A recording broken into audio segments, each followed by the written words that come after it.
સંતરામપુરમાં police દ્વારા Santrampur town વિસ્તારના ASP વિકાસ યાદવની ઉપસ્થિતિમાં વાહન ચેકિંગ અભિયાન, બ્લેક ફિલ્મ દૂર કરી હેલ્મેટ વગરના ચાલકો પાસેથી દંડ વસૂલાયો।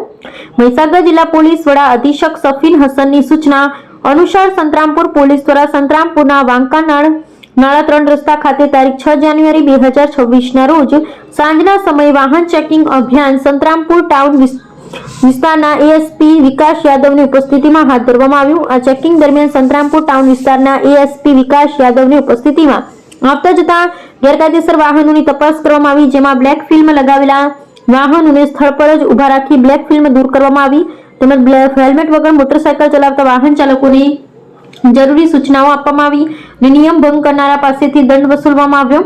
વાહન ચાલકોને ટ્રાફિક નિયમોનું પાલન કરવા અંગે સમજ આપવામાં આવી હતી। આ કામગીરી દરમિયાન સંતરામપુર ટાઉન વિસ્તારના એએસપી વિકાસ યાદવ, સંતરામપુર પોલીસ સ્ટેશનના પોલીસ ઇન્સ્પેક્ટર કે ડિંડોર, સંતરામપુર તાલુકાના ટ્રાફિક જમાદાર જયદીપભાઈ તથા તેમની ટીમ હાજર રહી હતી।